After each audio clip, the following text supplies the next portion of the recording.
Pride and Prejudice by Jane Austen, 1813. Chapter 42.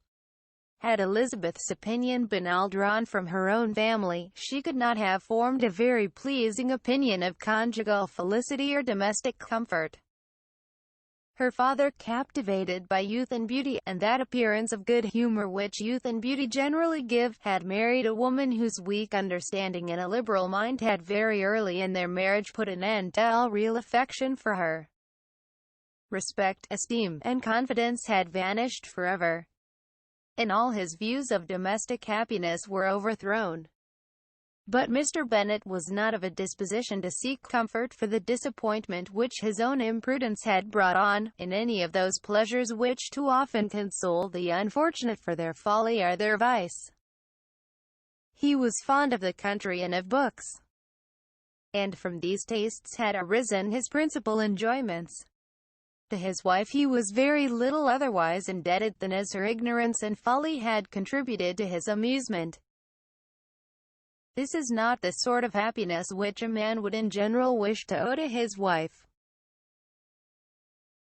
But where other powers of entertainment are wanting, the true philosopher will derive benefit from such as are given. Elizabeth, however, had never been blind to the impropriety of her father's behavior as a husband. She had always seen it with pain. But respecting his abilities, and grateful for his affectionate treatment of herself, she endeavored to forget what she could not overlook, and to banish from her thoughts that continual breach of conjugal obligation and decorum which, in exposing his wife to the contempt of her own children, was so highly reprehensible.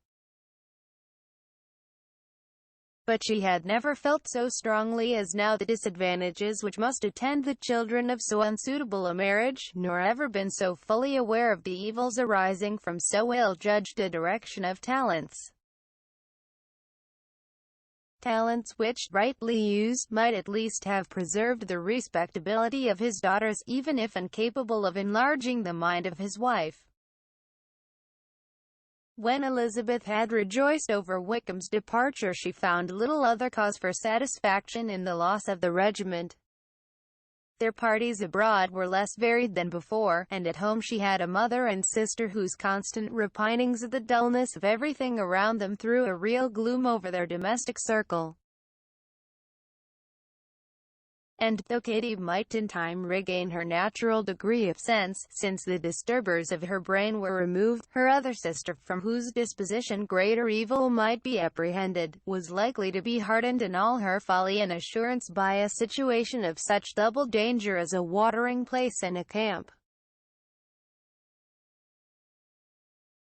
Upon the whole, therefore, she found, what has been sometimes found before, that an event to which she had been looking with impatient desire did not, in taking place, bring all the satisfaction she had promised herself. It was consequently necessary to name some other period for the commencement of actual felicity. To have some other point on which her wishes and hopes might be fixed, and by again enjoying the pleasure of anticipation, console herself for the present, and prepare for another disappointment. Her tour to the lakes was now the object of her happiest thoughts. It was her best consolation for all the uncomfortable hours which the discontentedness of her mother and Kitty made inevitable. And could she have included Jane in the scheme, every part of it would have been perfect. But it is fortunate, thought she, that I have something to wish for. Were the whole arrangement complete, my disappointment would be certain. But here, by carrying with me one ceaseless source of regret in my sister's absence, I may reasonably hope to have all my expectations of pleasure realized. A scheme of which every part promises delight can never be successful, and general disappointment is only warded off by the defense of some little peculiar vexation. When Lydia went away, she promised to write very often and very minutely to her mother and Kitty. But her letters were always long expected, and always very short. Those to her mother contained little else than that they were just returned from the library, where such and such officers had attended them, and where she had seen such beautiful ornaments as made her quite wild. That she had a new gown, or a new parasol, which she would have described more fully, but was obliged to leave off in a violent hurry, as Mrs. Forster called her, and they were going off to the camp. And from her correspondence with her sister, there was still less to be learnt. For her letters to Kitty, though rather longer, were much too full of lines under the words to be made public. After the first fortnight or 3 weeks of her absence, health, good humor, and cheerfulness began to reappear at Longbourn. Everything wore a happier aspect. The families who had been in town for the winter came back again, and summer finery and summer engagements arose. Mrs. Bennet was restored to her usual querulous serenity.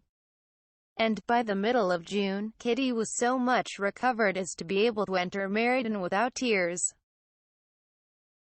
An event of such happy promises to make Elizabeth hope that by the following Christmas she might be so tolerably reasonable as not to mention an officer above once a day, unless, by some cruel and malicious arrangement at the War Office, another regiment should be quartered in Meriden.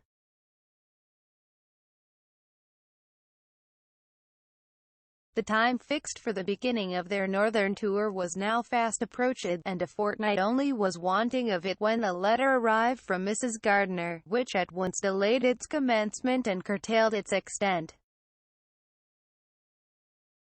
Mr. Gardiner would be prevented by business from setting out till a fortnight later in July, and must be in London again within a month, and as that left too short a period for them to go so far, and see so much as they had proposed, or at least to see it with the leisure and comfort they had built on, they were obliged to give up the lakes, and substitute a more contracted tour, and, according to the present plan, were to go no farther northwards than Derbyshire.